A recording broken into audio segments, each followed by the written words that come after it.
একজন ব্যক্তির নাম কোরআনুল কারীমের মধ্যে আছে। সেই ব্যক্তি কোনো নবী ছিলেন না, কোনো রাসূল ছিলেন না, বড় একজন বুজুর্গ ব্যক্তি ছিলেন, আল্লাহওয়ালা মানুষ ছিলেন। তার কথা, তার কাজ, তার কর্ম আল্লাহ তাআলার কাছে এত পছন্দনীয় ছিল যে আল্লাহ তাআলা তার নামে কোরআনুল কারীমের মধ্যে একটা সূরা নাজিল করেছেন। বলেন সুবহানাল্লাহ। সেই ব্যক্তি এমন একজন পরহেজগার ব্যক্তি, সমস্ত নবীদের নামেও কোরআনুল কারীমের মধ্যে সূরা নাই। মাত্র 25 জন নবীর নাম কোরআনে এসেছে, কিন্তু 25 জন নবীর নামেই আবার সূরা নাই। নবীদের ঘটনা বর্ণনা করা হয়েছে কোরআনের মধ্যে, কিন্তু সেই ব্যক্তি আল্লাহ তাআলার কাছে এত পছন্দের যে নবী না হওয়ার পরেও তার নাম আল্লাহ তাআলা শুধু কোরআনে দেন নাই, তার নামে একটা সূরার নামকরণ করা হয়েছে। সুবহানাল্লাহ। তার নাম হলো হযরতে লুকমানে হাকিম। আমরা সকলেই তার নামটা জানি। আল্লাহর বান্দা দেখতে খুব একটা সুন্দর ছিল না, চেহারা ছিল একেবারেই কুচকুচে কালো, নাক ছিল মোটা, ঠোঁটগুলো ছিল মোটা, চোখগুলো ছিল ভাসা ভাসা লাল বর্ণের এবং খাটো সাইজের মানুষ ছিল, কিন্তু আল্লাহ তাআলার কাছে অত্যন্ত প্রিয় ছিল। সুবহানাল্লাহ। 3 জন কালো ব্যক্তি আল্লাহ তাআলার কাছে প্রিয় ছিল। 1 নম্বর হলেন হযরতে লুকমান হাকিম, 2 নম্বর হলেন নবীজির সাহাবী হযরতে মাহজার রাদিয়াল্লাহু তাআলা আনহু, আরেকজন হলেন নবীজির সাহাবী হযরতে বেলাল হাবশী রাদিয়াল্লাহু তাআলা আনহু। এই 3 জন ব্যক্তি অত্যন্ত কালো ছিল, কিন্তু তাদের কলব ছিল অত্যন্ত ঝকঝকে সাদা। দুনিয়ার মধ্যে বসেই আল্লাহ তাআলার সঙ্গে তাদের সম্পর্ক ছিল অনেক সুন্দর। বলেন সুবহানাল্লাহ। তো লুকমানে হাকিমের জীবন থেকে আপনাদের সামনে সংক্ষেপে আমি আলোচনা করব আজকে ইনশাআল্লাহ। লুকমানে হাকিম অত্যন্ত জ্ঞানী মানুষ ছিলেন, হিকমতওয়ালা মানুষ ছিলেন। জ্ঞান এক জিনিস আর হিকমত এক জিনিস। অনেক মানুষের জ্ঞান আছে কিন্তু ভিতরে হিকমত নাই। হিকমত হলো জ্ঞানকে সময় মতো যেই জায়গায় লাগানো দরকার সেই জায়গায় লাগানো, এর নাম হলো হিকমত। এখন আমার ভিতরে একটা জ্ঞান আছে, কিন্তু আমি সেই জ্ঞানটা কাজে ব্যবহার করতে পারি না, তাহলে বোঝা গেল যে আমার মধ্যে সেই হিকমত নাই। আমরা বলি না যে ভাই হিকমতের সঙ্গে কাজটা করেন, হিকমতের সঙ্গে কথা বলেন, হিকমতের সঙ্গে চলবেন। মানে কি, আপনার ভিতরে যে জ্ঞান আছে এই জ্ঞানটা আপনি যে জায়গায় যতটুকু ব্যবহার করার দরকার আপনি ঠিক সেইভাবে ব্যবহার করে আপনি চলেন। তো অনেক মানুষ আছে জ্ঞানের অধিকারী, জ্ঞান আছে, কিন্তু হিকমত সবার মধ্যে থাকে না। এটা আল্লাহ প্রদত্ত। অনেকেই বলে আহা ওই জায়গায় এই কথাটা বলা দরকার ছিল কিন্তু বলা হয়নি, মানে তার সে হিকমত নাই, সে বলতে পারেনি। এই জন্য জ্ঞান অনুযায়ী যারা সেই জ্ঞানের ব্যবহার করতে পারে তাদেরকে বলা হয় হিকমতওয়ালা। তো লুকমানে হাকিম অত্যন্ত হিকমতওয়ালা ব্যক্তি ছিলেন এবং তার বাচন ভঙ্গি এত চমৎকার ছিল। উনি একটা রাখাল ছিলেন, মানুষের বাড়িতে কাজ করতেন, কর্মচারী ছিলেন। মাঠে উনি গরু চড়াতেন, ছাগল চড়াতেন। উনি ছাগল আর গরু মাঠের মধ্যে নিয়ে যাওয়ার পরে মাঠে যখন গরু ছাগল যখন থাকতো, যখন চরতো, তারা ঘাস খেত, ওই সময় উনি একাই চোখ বন্ধ করে উনি বক্তব্য শুরু করতেন। যে বক্তব্যগুলো একজন মানুষ অপরজন মানুষকে দেয়, ওয়াজ করতেন বসে বসে, একাই, কেউ নাই, ওয়াজ করতেন। এখন একটা মানুষ যদি মাঠের কোনায় বসে একা একাই যদি চোখ বন্ধ করে যদি বকে, আর মাঠে তো আরো রাখাল আছে, ওরাও গরু ছাগল চড়ায়, এরকম 1 দিন 2 দিন 3 দিন দেখার পরে একটা স্বাভাবিক গতিতে মানুষের ভিতরে একটা হবি যে ও ওখানে বসে বলে কি। একজন আসছে, তো সে চোখ বন্ধ করে মানুষকে যেভাবে ওয়াজ করে, নসিহত করে, সেভাবে কথা বলতেছে। আমাদের তো মানুষ যদি না হয় তাহলে তো ওয়াজ জমে না, মানে যত বড় মজমা তত ওয়াজ জমে বেশি। 2-5টা মানুষ হলে ওয়াজ ভালো হয় না, মানে লোক নাই, কি ওয়াজ করবো। তো লুকমান একদম চোখ বন্ধ করে ওয়াজ করে, মানুষজন নাই। তো সে একজন এসে সে ওয়াজ শোনার পরে সে চমকে উঠে, হায় সর্বনাশ, আমাদের সঙ্গে রাখাল গরু চড়াই, এত সুন্দর কথা ও শিখলো কোথায়? সে যাওয়ার পরে অন্য রাখালের সামনে গল্প করে যে, ভাই লুকমান নামের একজন ছেলে ওখানে ছাগল চড়ায় না? বলে হ্যাঁ।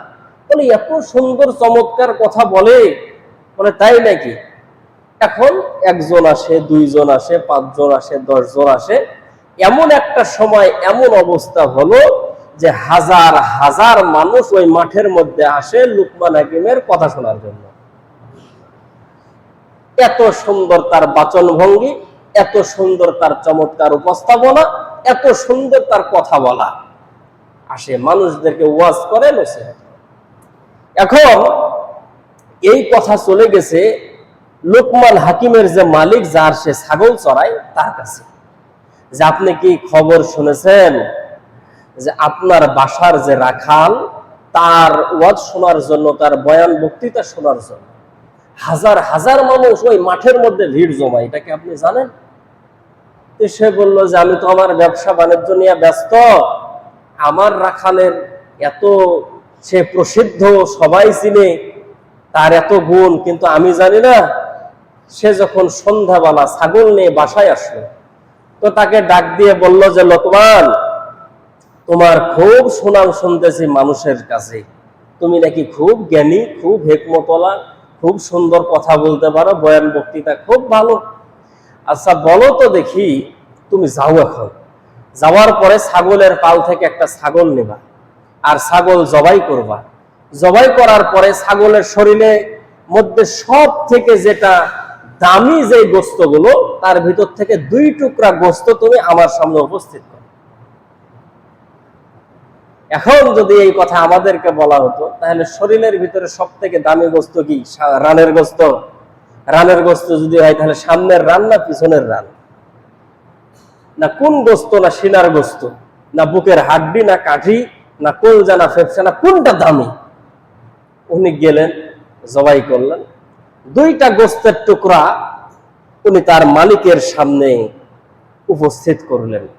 একটা হলো জিব্বা, জিব্বা ছাগলের জিবা, জিব্বা একটা, আর কলব একটা, হাড়, হাড় কলব।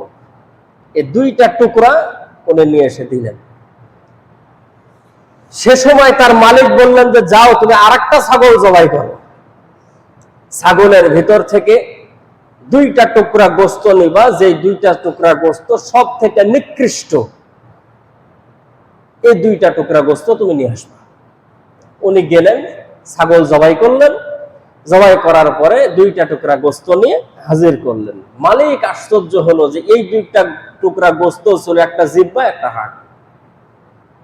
উনি বললেন যে, দেখো তোমার অনেক প্রশংসা শুনেছি, কিন্তু তোমাকে আমি বললাম উৎকৃষ্ট 2টা জিনিস নিয়ে আসতে, তুমি সেই হাড় নিয়ে আসলা, কলব নিয়ে আসলা, রূহ যেটা সেটা নিয়ে আসলা, মানে কাল্ব, আর তুমি নিয়ে আসলা কি? জিহ্বা। উৎকৃষ্ট 2টা নিয়ে আসতে বললাম, সেটাও তুমি নিয়ে আসলা, আবার নিকৃষ্ট জিনিস নিয়ে আসতে বললাম, সেটাও তুমি নিয়ে আসলা, হৃৎপিণ্ড আর জিহ্বা। তাহলে একই জিনিস কিভাবে উৎকৃষ্ট হয় আর কিভাবে নিকৃষ্ট হয়? উনি তখন তার মালিকের সামনে বলতে লাগলেন যে, দেখেন, এই জিহ্বা এমন একটা জিনিস, যে জিহ্বা যদি মানুষ কন্ট্রোল করতে পারে, তো এই জিহ্বার দ্বারা মানুষ তার সফলতার চূড়ায় সে পৌঁছতে পারে। আর জিহ্বা যদি কন্ট্রোল না করতে পারে, তো মানুষের জীবন নিমিষেই ধ্বংস হয়ে যায়। আর মানুষের শরীরের মধ্যে যে হৃৎপিণ্ড আছে, যে কলব আছে, এটা যদি, প্রথমে বললেন যে মানুষের জিহ্বা, এটা যদি ভালো যদি থাকে, তাহলে মানুষ ভালো কাজগুলো করতে পারে, সে তার চূড়ান্ত পর্যায়ে বিজয়ের লক্ষ্যে সে পৌঁছতে পারে। আর তার কলব যদি ভালো থাকে, তাহলে তার পুরো শরীর ভালো থাকে। আর তার জিহ্বা যদি খারাপ হয়ে যায়, তাহলে তার ধ্বংস হতে বেশি সময় লাগে না। আর তার কলব যদি খারাপ হয়ে যায়, তাহলে তার শরীরের মধ্যে যত অঙ্গ প্রত্যঙ্গ আছে সবগুলোই খারাপ হয়ে যায়। এই জন্য শরীরের মধ্যে উৎকৃষ্ট 2টা জিনিস এবং নিকৃষ্ট এই 2টা জিনিস, একটা হলো জিহ্বা, একটা হলো হৃৎপিণ্ড।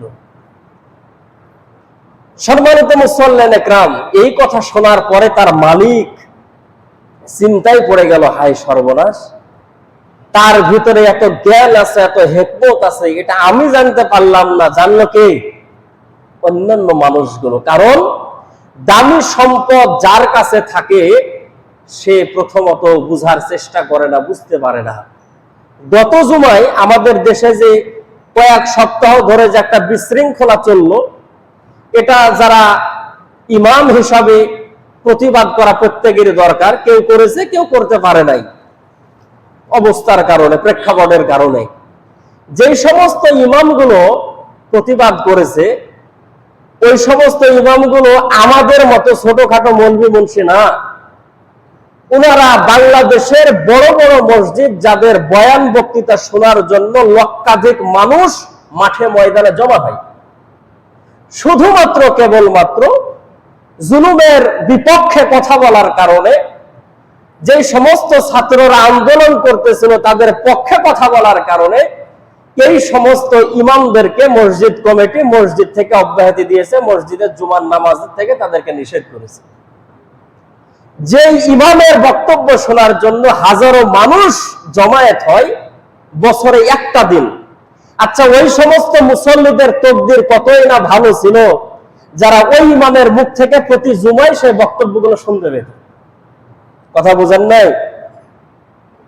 সে 52 সপ্তাহে সেই ইমামকে তারা পেত কাছে, আর সেই ইমামকে, সেই আলেমকে মানুষ একটা দিন ওয়াজ শোনার জন্য, একটা ঘন্টার জন্য মানুষ হাজার হাজার টাকা ব্যয় করে একটা দিনের একটা ঘন্টার শিডিউল নেওয়ার জন্য 1 বছর আগে অপেক্ষা করতে হয়, 3 বছরেও ডেট পাওয়া যায় না। সেই আলেমকে শুধু জালেমের বিপক্ষে কথা বলার জন্য, মাজলুমের পক্ষে কথা বলার জন্য মসজিদ থেকে অব্যাহতি দেওয়া হলো। আচ্ছা বলেন দেখি, ওর মধ্যে আর ওই লুকমান হাকিমের মালিকের মধ্যে কি কোনো পার্থক্য আছে? ওই মসজিদ কমিটি যেমন এই আলেমদেরকে চিনতে পারলো না যে তার কাছে কি দামি সম্পদ ছিল, কাকে হারালো। এখন যখন হাওয়া বাতাস যখন পরিবর্তন হয়েছে, এখন কমিটি ওর বাপ শুদ্ধে যে হুজুরের পা ধরতেছে যে হুজুর যা হয়েছে ভুল হয়েছে, চলেন মসজিদে। কারণ ইমামের বিরোধিতা তো আর সবাই করে না, 100 জন মানুষের ভিতরে হয়তো 5 জন করে। 5 জন খুব পাওয়ারফুল, ওদের সামনে সাধারণ মানুষগুলো আর 95 জন মুখ খুলতে পারেনি। এখন যখন হাওয়া বাতাসের পরিবর্তন হয়েছে, এখন 95 জন বলতেছে নিয়ে নাইলে হাড় হাড্ডি পাউডার গিয়ে ফেলবো। এখন আর বিপদের শেষ নাই, হুজুরের একবার পা ধরে, একবার মাথা ধরে যে হুজুর চলেন, আমাদেরকে অন্তত পক্ষে বাঁচান। সম্মানিত মুসল্লিন একরাম, দামি জিনিসের কদর করতে জানা এটা জ্ঞানী মানুষের কাজ, এটাও একটা হিকমত। সম্মানিত মুসল্লিন একরাম, তখন লুকমান হাকিমের যে মালিক ছিল সে আশ্চর্য হয়ে বলল যে তোমার ভিতরে এত জ্ঞান আছে যে এই দুইটা জিনিস আপনি হিসাব মিলাবেন, মানুষ যদি জিহ্বার কন্ট্রোল না করতে পারে ওর জীবন ধ্বংস, আর জিহ্বার যদি কন্ট্রোল করতে পারে ওর জীবন সফল হয়ে যাবে ওর জীবন। আমাদের দেশের যে অবস্থা হলো, যে পরিবর্তন হয়েছে, এটা শুধু জিহ্বার কারণে, এটা শুধু যে এই জিহ্বার কারণে। শুধু যদি খালি মুখ যদি কন্ট্রোল যদি থাকতো তাহলে এই অবস্থা হতো না। 2013 সালে আলেম ওলামাদেরকে, আমাদেরকে টুপিওয়ালা দাড়িওয়ালাদেরকে দেখলে বলতো রাজাকার, এটা স্বাভাবিক কথা। এর আগে আমরা যদি বড় ব্যাগ নিয়ে যদি রাজশাহী শহরে গেছি বা বাইরে গেছি, যদি বলি যে ভাই ব্যাগটা খুব ভারী, একটু কাজ আছে, এটা একটু রাখেন, কাজটা শেষ করে আসি, ব্যাগটা নিয়ে বাড়িতে যাবো, আদবের সাথে রাখেন, কোনো সমস্যা নাই। এই গত কয়েক বছরের ভিতরে এমন এক পরিস্থিতি হলো যে আমরা দোকানের সামনে দাঁড়ালে দোকানদার বলে হঠাৎ মনে হয় যে আমাদের পকেটের ভিতরে বোমা আছে, দোকানের ভিতরে ঢুকলে মনে হয় যে বম বাস্ট হয়ে যাবে। ব্যাগ রাখা তো দূরের কথা, দেখি ভয় পাই। মানে এই টুপি, দাড়ি আর জুব্বা মানুষের সামনে এমন ভাবে উপস্থাপন করা হয়েছে যে দেশের ভিতর সব থেকে নিকৃষ্ট খারাপ মানুষ হলে এই টুপিওয়ালা, দাড়িওয়ালা, জুব্বাওয়ালা। আমাদেরকে রাজাকার বলতো। রাজাকার কিন্তু এটা খারাপ শব্দ না, এটা ভালো শব্দ। রাজাকার হলো এটা হলো উর্দু ভাষা, এর শাব্দিক অর্থ হলো স্বেচ্ছাসেবক। ওই পাকিস্তান সময়ে যারা স্বেচ্ছায় যারা শ্রম দিত ওদেরকে বলতো রাজাকার। ওদেরকে কি বলতো? রাজাকার।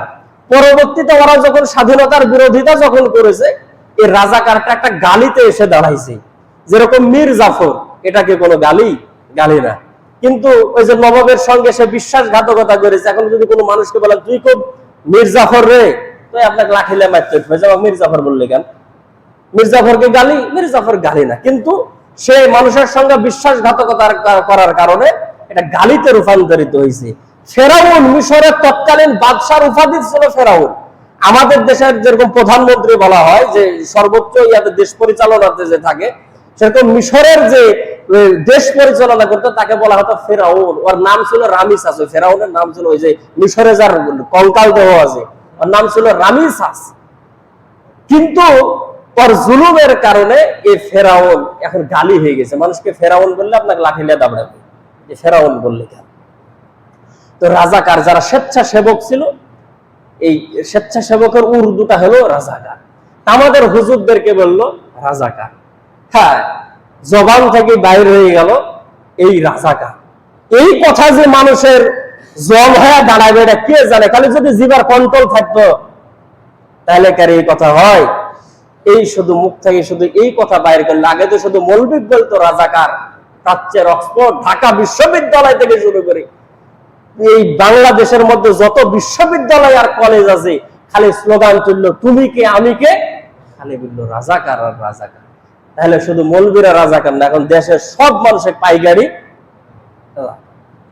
তাহলে যদি খালি এই জবানের জিহ্বার যদি শুধু কন্ট্রোল করে যদি শুধু এই কথাটা যদি শুধু না বলতো, তাহলে হয়তো আন্দোলন এত তীব্র হতো না।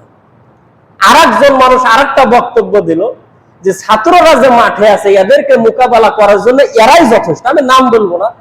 আমার বয়ান বক্তৃতা ইউটিউবের মধ্যে মোটামুটি 250+ বক্তব্য আছে, 300-র কাছাকাছি বক্তব্য আছে, এই জুমার বক্তব্য, ওয়াজ মাহফিল সহ। আমি আমার জীবনে কোনোদিন কোনো ব্যক্তি, কোনোদিন কোনো দলের নাম উল্লেখ করে কোনোদিন কোনো বক্তব্য দিই। যদি সর্বোচ্চ বুঝানোর দরকার হয়ে যায় তাহলে বলি যে সরকারি দল আর বিরোধী দল।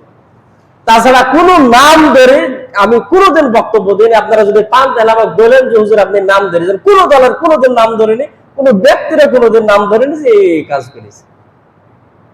একজন বলে দিল যে এদেরকে দমন করার জন্য এরাই যথেষ্ট। আপনারা তো জানেন সবাই। বাস শুধু জিবার কন্ট্রোল ছিল না ভাই, কাজ হয়ে গেল কি? সব হয়ে গেল উলট পালট।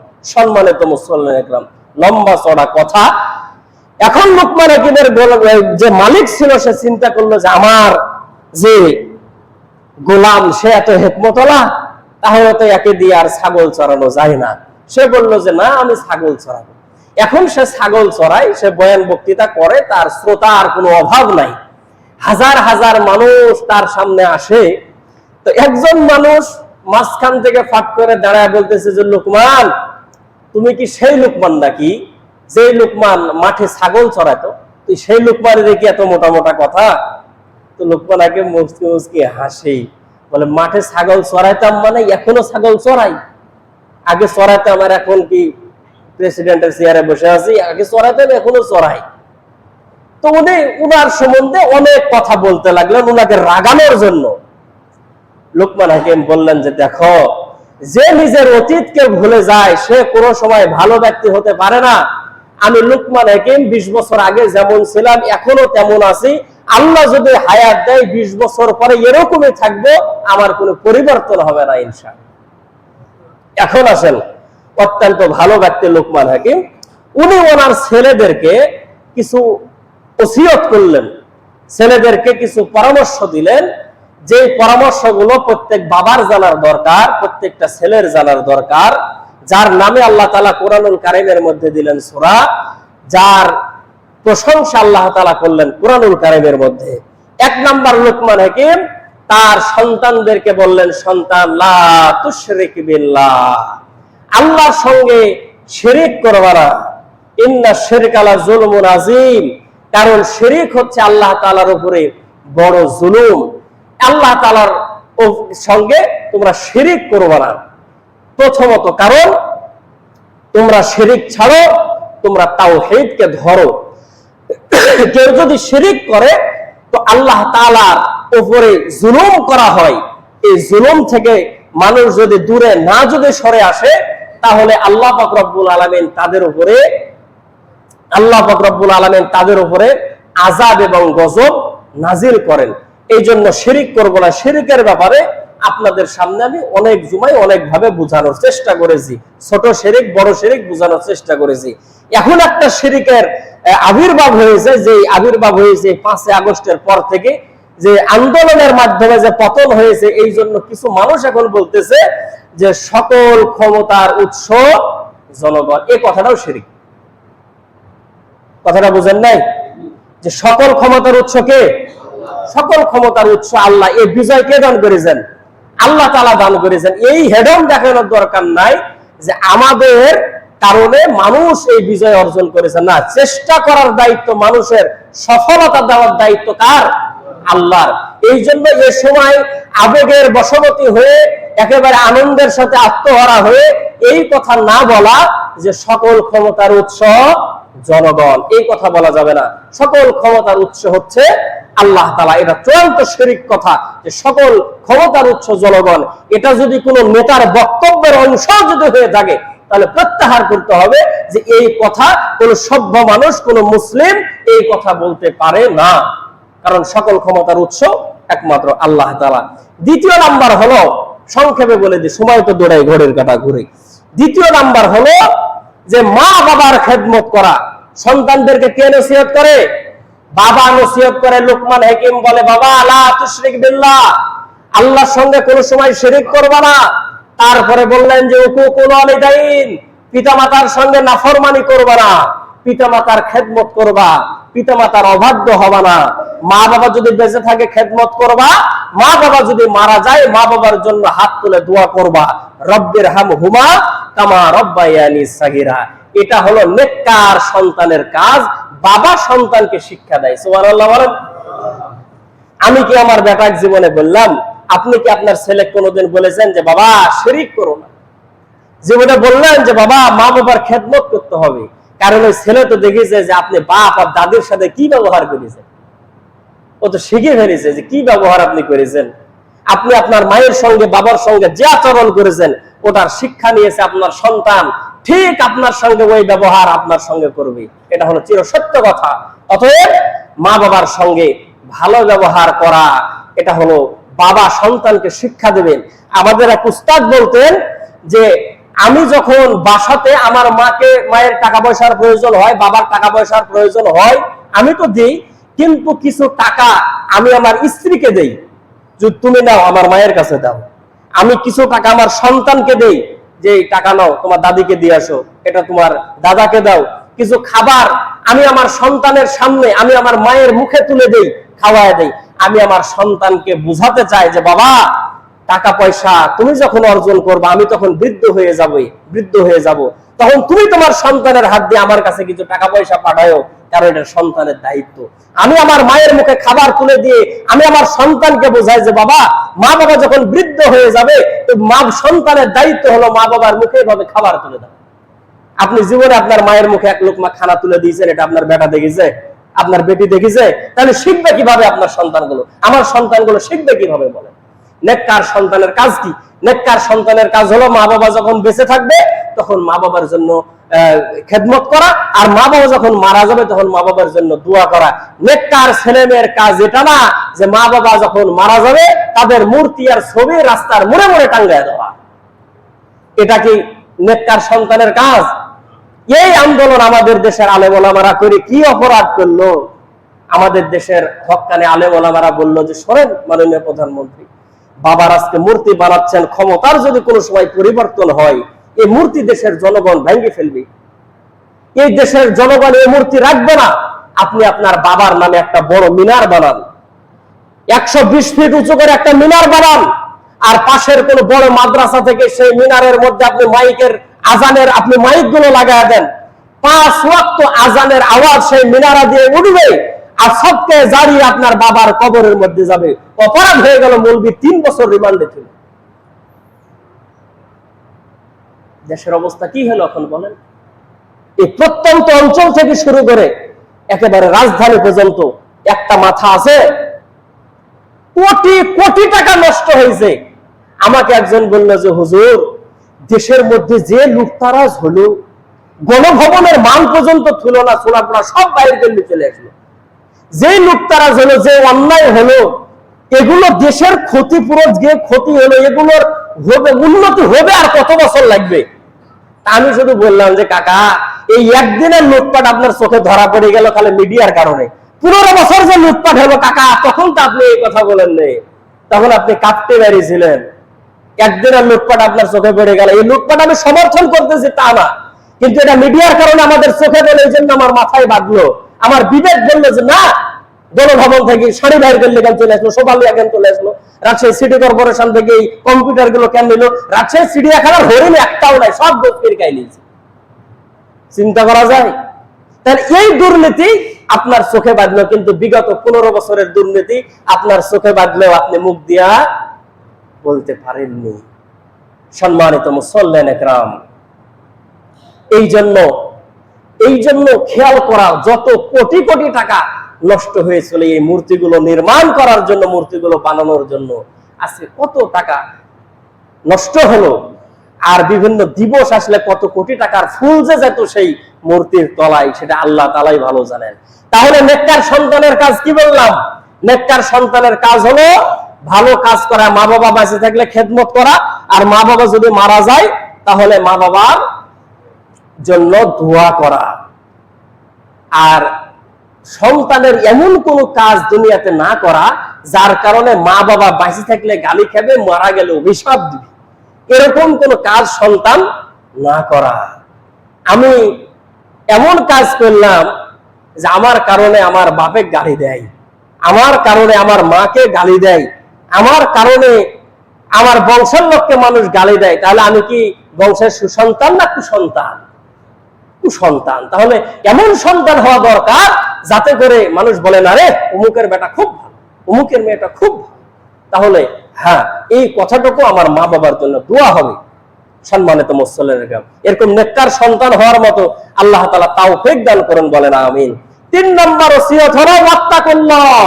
বেটা রে, যে অবস্থায় থাকিস রে বেটা, কে বলতেছেন? লোকমান হাকিম। বেটা, যে অবস্থায় থাকিস আল্লাহ তাআলাকে ভয় করিস, আল্লাহ তাআলাকে ভয় করিস। তুই যদি গুহার ভিতরে ঢুকে সেই জায়গায় যদি একটা নেক আমল করিস, সেটাও আল্লাহ তাআলা দেখে। গুহার মধ্যে ঢুকে যদি একটা গুনার কাজ করিস, সেটাও আল্লাহ তাআলা দেখে। অতএব কোন গুনার কাজ করবি না, কোন নেক আমল ছাড়বি না, সর্ব অবস্থায় আল্লাহ তাআলাকে ভয় করবি। কারণ তুই যেখানেই থাকিস না কেন আল্লাহ তাআলা তোকে দেখে। আল্লাহ তাআলার কুদরতি নজর সবার উপরে সব সময় বিরাজমান, সব সময় থাকে। মানুষ কখন কোথায় কি করে এটা আল্লাহ পাক রব্বুল আলামিন দেখেন। ঘরের দরজা বন্ধ করে মানুষ কি করে এটাও আল্লাহ তাআলা দেখেন। পানির নিচে মানুষ ডুব দিয়ে কি করে এটাও আল্লাহ তাআলা দেখেন। শুধু দেশের আয়না ঘরের ভিতর কি হয় এটা শুধু আল্লাহ দেখেন না। দেখি ডিবি কার্যালয়ের গুহার ভিতরে মানুষদেরকে যে 8 বছর 12 বছর ধরে ঢুকায় নির্যাতন করা হলো, এটা খালি আল্লাহ দেখেন না, তাছাড়া উপরে যা হয়েছে এগুলো আল্লাহ তাআলা সবই দেখে নিয়েছেন, না নাকি? সম্মানিত মুসল্লিরা একরাম, আমাকে একজন বলল যে হুজুর এত অত্যাচার আল্লাহ সহ্য করলো কেমন করে? আমি বললাম যে উহুদের ময়দানে আল্লাহর রাসূলের দাঁত যখন ভাঙিয়ে ফেললো তখন আল্লাহ সহ্য করলো কেমন করে বলেন? তায়েফের ময়দানে আল্লাহর রাসূলের যখন 3 বার করে বেহুশ করলো তখন আল্লাহ সহ্য করলো কেমন করে বলেন? তখন কি আল্লাহ ছিলেন না? আল্লাহ কি দেখেন নাই? আল্লাহ তো দেখেছেন। রাসূলের দাঁত ভেঙে যায়, রাসূলকে বেহুশ করে ফেলে, হাঁটতে পারে না, ধাক্কা দেয়। রাসূল মাতা নাসরুল্লাহ, ক্লান্ত আল্লাহ রাসূলের শরীর, বদদুয়া করেন নাই যে ধ্বংস করে দাও। আল্লাহ কি দেখেন নেই? আল্লাহ দেখেছেন।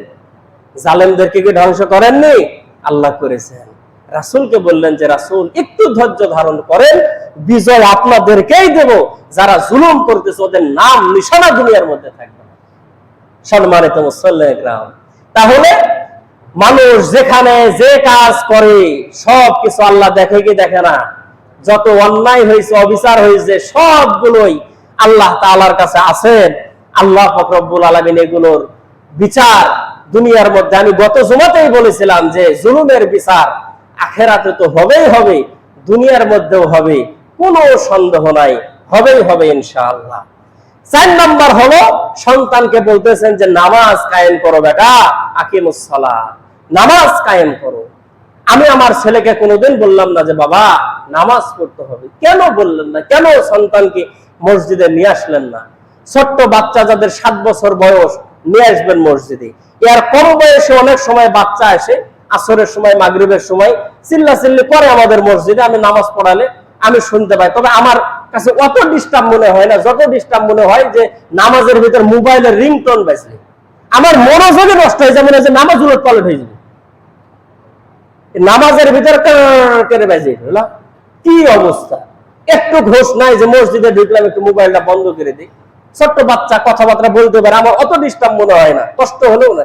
নামাজের ভিতরে যে মোবাইল বাজে উঠে মাথায় ঠিক থাকে না, মনে হয় যে নামাজের করাকাত হলে ভুলে গেলাম, খুশু খুশু নষ্ট হয়ে যায়। এই জন্য সন্তানদেরকে নামাজ পড়তে নিয়ে আসা, সম্মানিত মুসল্লিন ইকরাম, এটা বাবার দায়িত্ব। নামাজ পড়তে নিয়ে আসা, সন্তানদেরকে নামাজের কথা বলা, যেটা লোকমান হাকিম তার সন্তানদেরকে বললেন। 5 নম্বর হলো সৎ কাজের আদেশ করা, অসৎ কাজে বাধা প্রদান করা। বাবা সন্তানকে বলতেছে যে বেটা মানুষকে সৎ কাজের আদেশ করবা, অসৎ কাজে বাধা প্রদান করবা। আপনি কি আপনার সন্তানকে বললেন যে সৎ কাজে আদেশ দাও, অসৎ কাজে বাধা প্রদান করো? আপনি খালি বলেছেন বেটা দেশের অবস্থা খারাপ রে, সাবধানে চলিস, যা হবে হোক, তুই ভালো থাকলেই হইবে। হ্যাঁ, কত মানুষ বুক পাইতে দিল, ঘুরিল, বলে না না যা মরছে অধিক মর, তুই যাস না। কিন্তু উম্মতে মুহাম্মাদীর যে শ্রেষ্ঠত্ব আল্লাহ তাআলা বর্ণনা করেছেন, তার মধ্যে শ্রেষ্ঠত্ব বর্ণনার যে কারণ, কিসের জন্য শ্রেষ্ঠ, কুনতুম খায়রা উম্মাতিন উখরিজাত লিন-নাসি তা'মুরুনা বিল মা'রুফি ওয়া তানহাউনা আনিল মুনকার। যে উম্মতে মুহাম্মাদের বৈশিষ্ট্য হলো উম্মতে মুহাম্মাদী সৎ কাজের আদেশ করবে আর অসৎ কাজে বাধা প্রদান করবে। এটা হলো উম্মতে মুহাম্মাদের বৈশিষ্ট্য, এই জন্য তারা শ্রেষ্ঠ। আমরা সৎ কাজে আদেশ করতে পারলাম না, অসৎ কাজে বাধা প্রদান করতেও পারলাম না। তবে এখন করছি যে মানুষের বাড়ি ভাঙ্গিস না। কালকে একজন ফেসবুকে স্ট্যাটাস দিয়েছে, বড় বদমাইশ, মানুষের খুব জ্বালাইছি। ও এখন ফেসবুকে লিখেছে আপনি ভুলে যাবেন না যে আমি আপনার প্রতিবেশী। তোর এই 15 বছর এই বাণী তোর কোন জায়গা ছিল রে? তুই যে মানুষের নাম লিস্ট করে করে যে থানা দিয়েছে, যে মানুষের ঘুমাইতে দিলে না, কচুর আদানে যা ঘুমাইলো, তখন তোর মনে ছিল না যে ওই তোর প্রতিবেশী? এখন তোর বাড়ি ভাঙ্গার ভয় হবে যে আপনি ভুলে যাবেন না যে আমি আপনার প্রতিবেশী। এতদিন এই কথাটা কোন জায়গা ছিল? তুই মানুষের নাম লিস্ট করে করে কেন দিয়ে আসলি? আমি হুজুর এই জুমার মসজিদে কি বক্তব্য দিই এই অন্য পাড়ার মানুষ জানে? এই মসজিদে মুসল্লি যা বলে এই ইমাম কঠিন, মনে হচ্ছে আজকাই ফেলে দিবে, ধর অখি ধর। কেন? তখন আপনার মনে ছিল না সৎ কাজের আদেশ কিনলে অসৎ কাজের নিষেধ কিনলে? তখন আপনার মনে ছিল না। এখন আপনি খুব বুজুর্গ, সম্মানিত মুসল্লিন ইকরাম। এই জন্য এগুলো আপনারা বা মনে করেন না যে হুজুর যে বক্তব্য দিল আজ থেকে সমান করে দিব নাকি, খবরদার না। কিন্তু বর্তমান প্রেক্ষাপট যেটা চলতেছে, আগে এগুলো মানুষ বলেনি, করেনি, কিন্তু এখন নীতির কথা, অনেক রকমের কথা শোনা যাচ্ছে।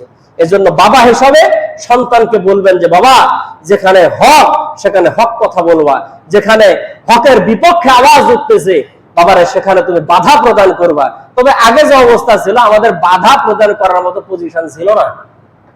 কথাই বলা যায় না যে বাধা দিবেন কোন জায়গা থেকে, কথা বলার মতো পরিবেশ ছিল না। আল্লাহ হেফাজত করুন, বলেন আমিন। 6 নম্বর হলো বলতেছেন যে বাবারে ধৈর্য ধারণ করবা, সবর এখতিয়ার করবা। যারা ধৈর্য ধারণ করে, যারা সবর এখতিয়ার করে, তুমি যখন ভালো ভালো কাজগুলো করবা তখন মানুষের উপর থেকে তোমার উপরে জুলুম হবে, অন্যায় অপরাধ তোমাদের উপরে অনেক জেল জুলুম হতে পারে। সে সময় ধৈর্য ধারণ করবা, সবর এখতিয়ার করবা। নিশ্চয় ধৈর্যশীলদের সাথে আল্লাহ পাক রব্বুল আলামিন আছেন। এটা বাবা সন্তানকে বলতেছেন। আপনি আপনার সন্তানকে বলবেন যে বাবা মানুষের জীবন এক এক সময় এক এক রকম, কোন সময় বিপদ আসবে, মুসিবত আসবে, মানুষের জীবনের উত্থান আছে, পতন আছে। এই জন্য যে অবস্থাতেই থাকো না কেন ধৈর্য ধারণ করবা। বাবা হিসাবে আপনি আপনার সন্তানকে বলবেন। যারাই ধৈর্য ধারণ করেছে সম্মানিত মুসল্লিন ইকরাম, আল্লাহ পাক রব্বুল আলামিন তাদেরকে বিজয় দান করেছেন। বিজয় কিয়ামত পর্যন্ত আল্লাহ তাআলা ধৈর্যশীলদেরকেই বিজয় দিবেন ইনশাআল্লাহ। 7 নাম্বার, অহংকার না করা, তাকাব্বরি না করা, বিনয়ী হয়ে চলা, নিজেকে ছোট মনে করে চলা।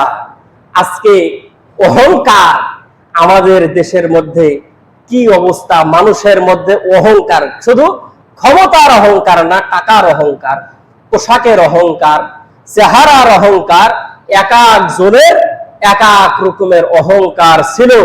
ওদের খেয়াল ছিল না যে যে পুলিশকে আমি পিছনে করে নিয়ে হাঁটি চলাফেরা করেই 10টার সময় যে পুলিশ আমার গেটে পাহারা দিল, বেলা 2টার সময় ওই পুলিশ আমাকে রিমান্ডে নেওয়ার কারণে ধরবে, ওই হোশটা ছিল না।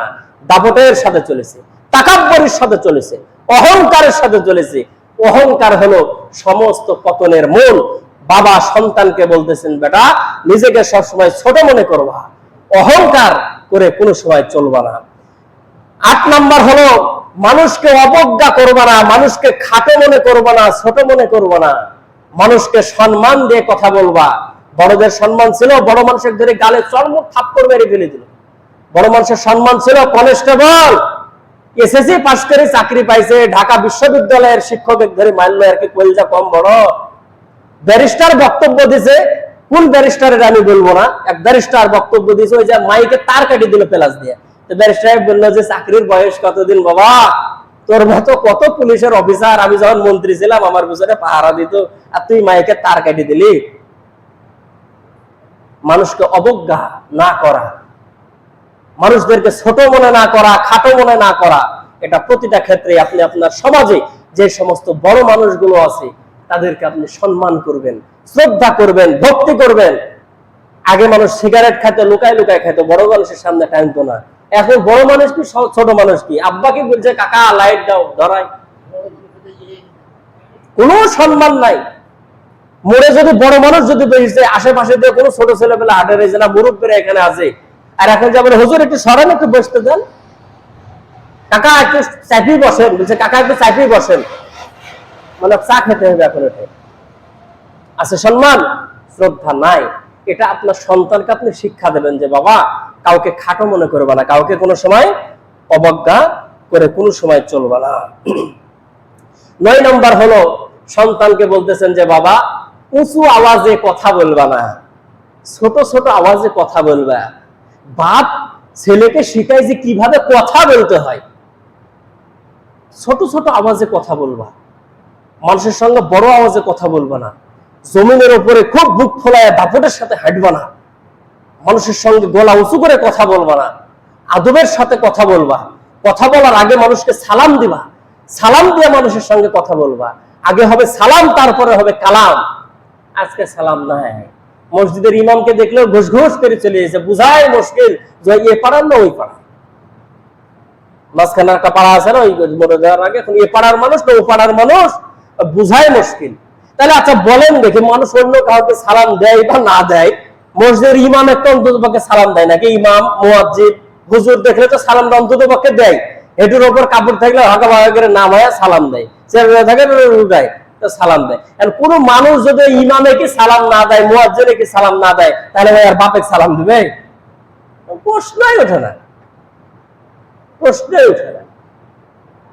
তাহলে সন্তানদেরকে শিক্ষা দেওয়া যে বাবা বড়দের সঙ্গে ভালোভাবে কথা বলবা, উঁচু গলায় কথা বলবা না। অনেক ছোট ছোট মানুষের এত বড় বড় গলা হয়েছিল বাবা। আল্লাহ তাআলা সব কিছুর পরিবর্তনের মালিক, আল্লাহ তাআলা সব কিছু পরিবর্তন করতে পারে। এই জন্য অত্যন্ত সতর্কতার সাথে চলাফেরা করা। এজন্য বাবা হিসাবে সন্তানদেরকে উপদেশ করা যে বাবা কথা বলবা খুব সময় সব সময় নরম ভাবে।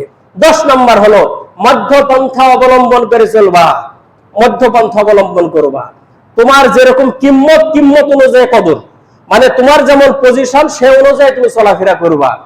তুমি চাকরি করো 10,000 টাকা বেতন, তুমি বাড়ি ভাড়া নিয়ে আসো, সেই বাড়ির ভাড়া হলো 25,000 টাকা, টাকা কটা আসে কোন জায়গা থেকে? তোমার পজিশন 10,000 টাকা ভাড়া তোমার বেতন, তাহলে 10,000 টাকা বেতন তোমার বাড়ি ভাড়া নেওয়ার প্রয়োজন ছিল 2 থেকে 2,500 টাকা, আর তোমার বেতন 10,000, তুমি বাড়ি ভাড়া নিয়েছো 25,000 টাকা। এই টাকা কটা আসলো কোন জাত থেকে? যা টাকা গুলো আসলো কোন জাতি?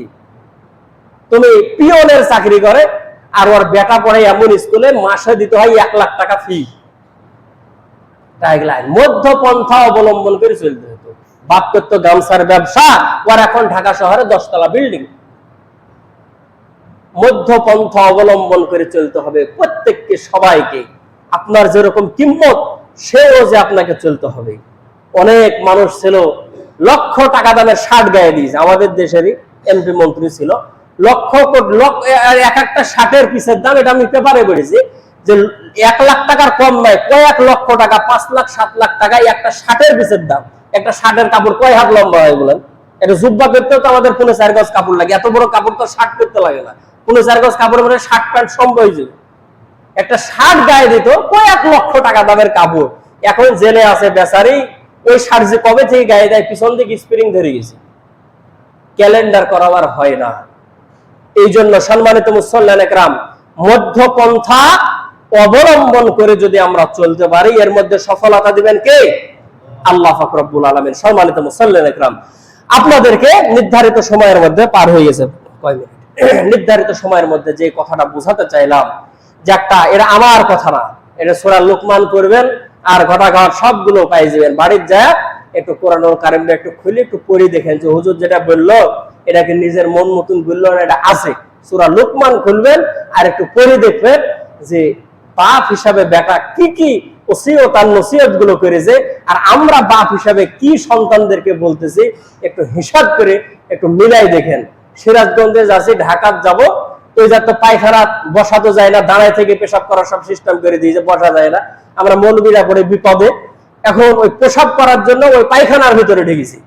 এখন আমি পায়খানার ভিতরে আমি পেশাব করতেছি, আর পাশে বাপ আর বেটা দুজনায় দাঁড়ায় থেকে পেশাব করতেছে। এখন ওই কোমর অনুযায়ী তো ওই পেশাবের ওই জায়গাটা করা আছে, এখন বেটা ছোট, ও আর ওই জায়গা পর্যন্ত আর ওই মেশিনার হাতে পায় না। এখন বেটা বলতেছে যে আব্বা বসপদে বসার যে জায়গা নাই, তো বলতেছে বেটা দাঁড়াই থেকেই করো। বেটা বলতেছে যে আব্বা পাল্লা পাল্লে লাগে, কাঠটা কত দূর যায়। আচ্ছা, যেই বাপ শিখালো বেটা দাঁড়াই থেকে পেশাব করা, এটা কি আব্বা না হাকিমপুরি জর্দার ডিব্বা? বাপ যদি হন, সন্তানদেরকে আদর্শগুলো শিক্ষা দিবেন তো ইনশাআল্লাহ।